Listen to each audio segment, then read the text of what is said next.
Next question is quick to House. I know I've heard your name a bunch of times, but I never remember. That SEO bootcamp is comprehensive. I don't want to learn all that stuff.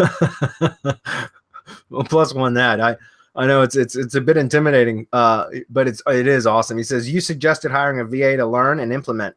How would you find a VA who would want to learn all that stuff, and how would you keep them working for you? Okay, well, first of all, if you use an outsourcer hiring funnel, like what we teach in Outsource Kingpin, exactly how to set up an outsourcer hiring funnel. You eliminate all the people that wouldn't be interested in doing all that learning all that kind of stuff anyways, right? Like literally, that's why we developed that system. And I learned that from somebody else. We just custom tailored it for our own purposes.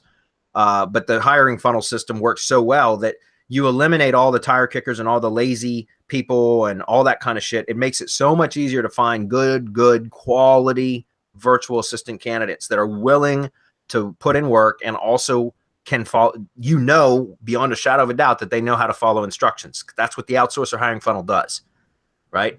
And so if you implement that right off the bat, then the people that make it all the way through the funnel process, the hiring funnel, are going to be the top quality candidates that then you interview. And again, all this is taught in Outsource Kingpin, but then you set up interviews. I typically just do Skype text chat, not phone or video interviews, because most of our VAs are in like Philippines or India or whatever. So I really don't care to talk to them. And I don't mean that to sound like I'm being a prick. I mean, like, I just want to know that they can communicate via text chat well.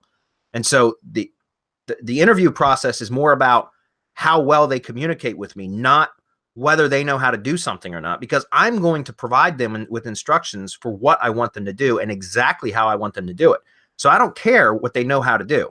All I want to know by the point when they've gotten through the hiring funnel is that they've already proven they can follow instructions. They've already proven that they want the work, right? They're hungry.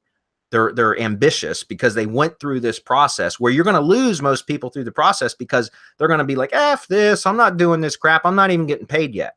But that's the whole point, because by the time they get all the way through the end, you know that you've got highly qualified candidates that are ambitious, they're hungry, they're driven. And then then the interview process is about which out of the remaining candidates are the best, can I communicate the best with, right? Then that's my hire.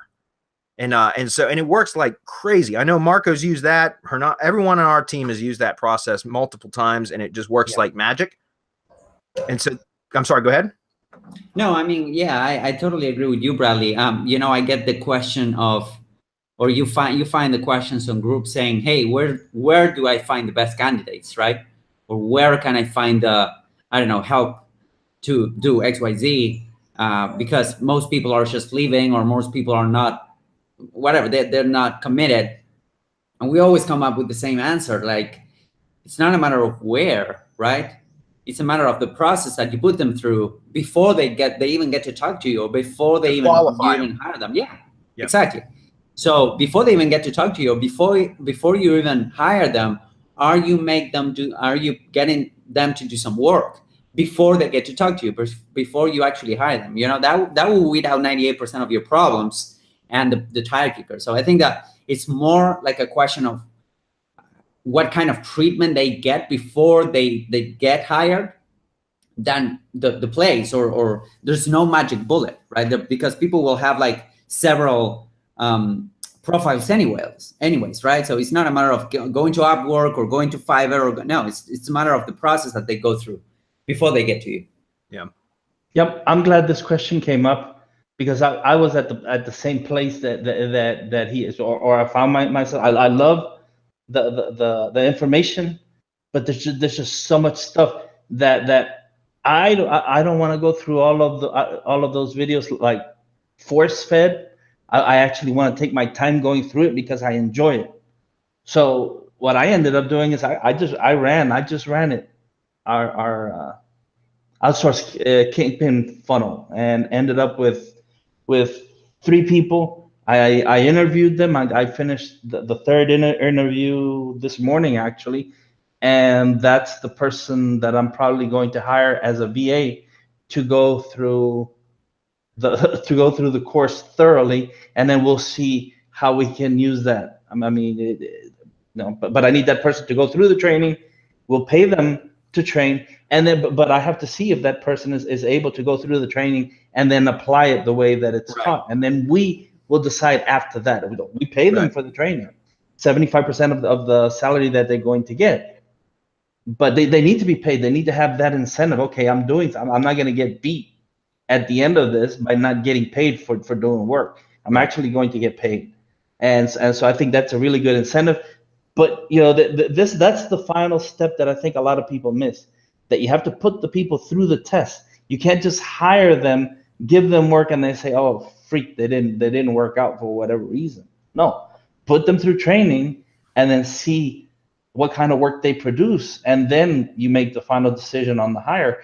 And if not, then you know, you have other people that you can fall back on, or you put 3 people through the training, and the best person gets the job, like we did with RYS Academy, with the very first VA that we hired for that. But I mean, our shit works. We use it, and it works for us. It should work for you.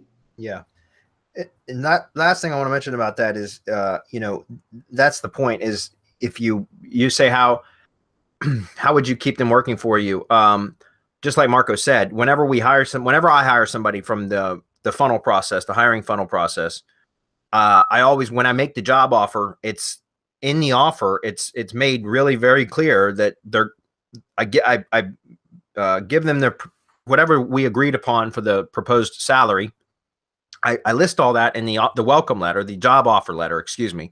But I also let them know that for the first 30 days, they're on 75% their salary pay. Cause I pay by salary, guys, too, by the way. We don't pay by the hour, we pay by salary.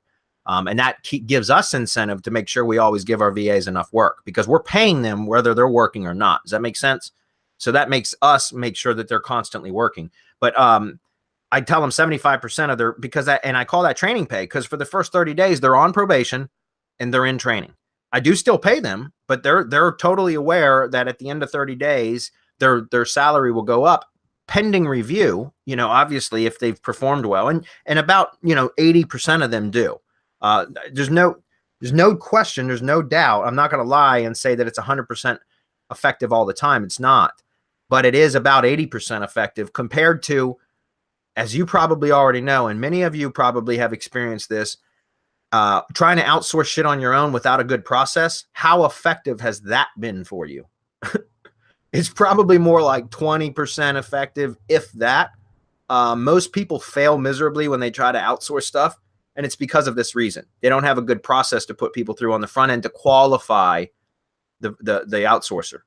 And that's what this does. This pre-qualifies everything. And then once they've been pre-qualified, they're still on probation until you know, we've agreed that they've been you know, that they've done well, they've performed well, and they've met the requirements to go to full pay and stay on as an employee. Okay. So hopefully that was helpful.